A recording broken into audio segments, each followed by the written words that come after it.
میرے ہونٹوں کا کلام، میرے دل کے خیال تیرے حضور مقبول ٹھہرے، اے میرے خداوند، میری چٹان اور میرے فدیہ دینے والے خداوند۔ عید فصح ایک ابائی ضیافت ہے اور نئے عہد نامہ کے لوگوں کے لیے یہ نیا عہد ہے۔ اور آج ہم عید فصح کی تاریخ کے بارے میں چند ایک باتوں کو سیکھیں گے کہ عید فصح کیوں منائی جاتی تھی۔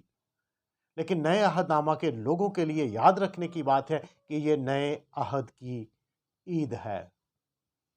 اسرائیل کی تاریخ میں یہ بہت بڑا ایونٹ تھا، ایک بہت بڑی تقریب تھی جسے یہودی لوگ مناتے تھے۔ یہ مصر کی غلامی سے رہائی اور اس رہائی کے جشن کے طور پر منائے جانے والی عید تھی۔ اور خروج 12ویں باب میں 34ویں آیت، اور جب بنی اسرائیل کو مصر سے بھاگنا پڑا تو وہ اس قدر تیزی میں تھے کہ ان کے پاس وقت نہ تھا کہ اپنے آٹے کو خمیر لگا وہ اس قدر جلدی میں نکلے، کیونکہ خداوند کا حکم تھا کہ جلدی جلدی یہاں سے نکل جانا۔ اور چند ایک باتیں جو عید فصح کے تعلق سے ہم سیکھیں گے۔ اس کی سب سے جو بڑی اور خاص وجہ تھی، اس کے لیے ایک برہ ہونا بہت ضروری تھا، جو اس بات کی علامت تھی، اور یہ خداوند کی طرف سے حکم تھا کہ تم اس برہ کو ذبح کر کے اس کا خون اپنے گھر کی چوکھٹ پر اور اس کے دونوں بازوؤں پر لگانا، جو اس بات کی علامت ہے کہ خداوند تمہیں محفوظ رکھے گا، اور جب موت کا فرشتہ گزرے گا تو جہاں پر یہ خون لگا ہوگا وہ فرشتہ وہاں سے گزرتا جائے گا۔ خون زندگی کی علامت ہے، خون میں زندگی ہے، اور جب یہ برے کا خون لگا دیکھے گا تو وہ تمہیں چھوڑتا جائے گا۔ اور مصر میں سب سے بڑی آفت جو پہلوٹوں کے قتل کی ہے، جب خدا کے فرشتہ نے انہیں مارا تو یہ آفت ہے جس کے باعث وہ وہاں سے نکلے۔ خون زندگی کی علامت ہے، اور جب یسوع مسیح کے خون کی بات کی جاتی ہے تو کس قدر خوشی کی بات ہے کہ اگر برے کے خون سے زندگی مل رہی ہے تو پھر حقیقی برہ یعنی ہمارا خداوند یسوع مسیح جو بنائے عالم سے پیشتر ذبح کیا گیا ہے، اس کے خون میں کس قدر عظیم خوشی ہے اور ابدی زندگی ہے۔ اس ضیافت کے لیے 4 بڑی چیزیں ضروری ہوتی تھی، 4 ضروری آئٹمز یعنی اشیاء ضروری تھی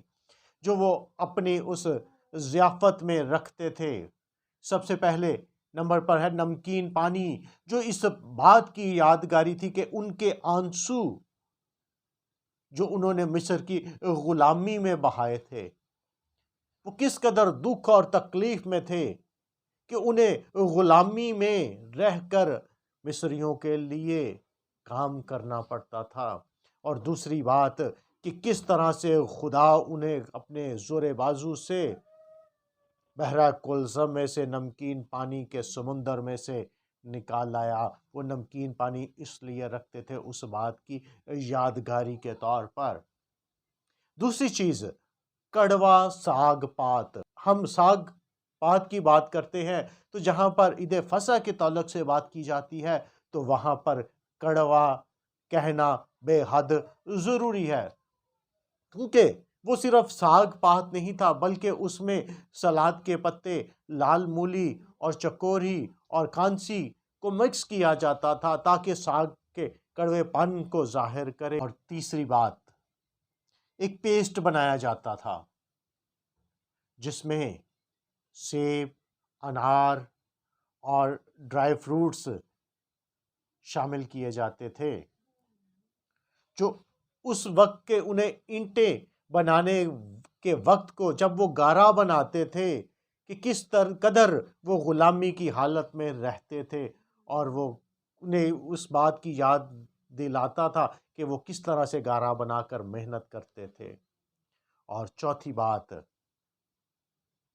4 مے کے پیالے،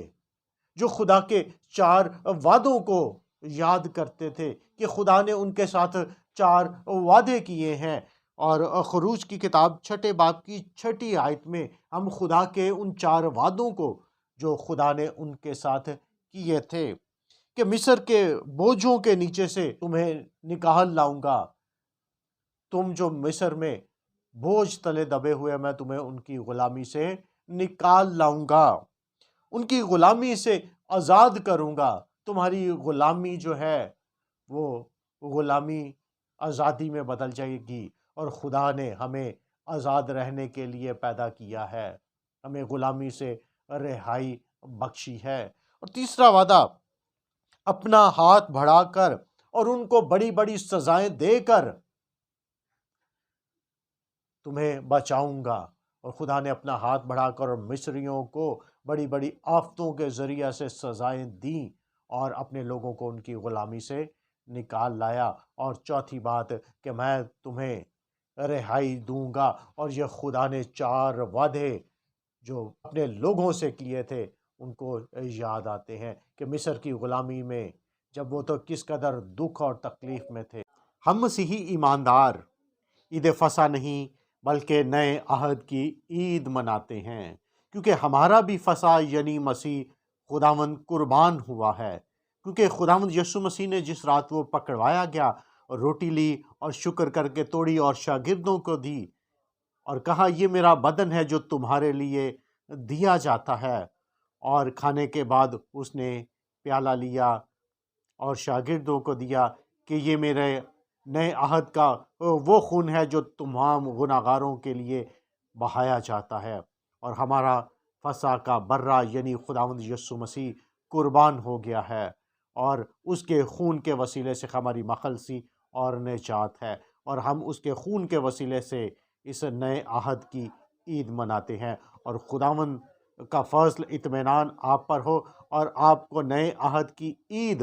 بہت بہت مبارک ہو۔ خداوند آپ کو برکت دے، آمین۔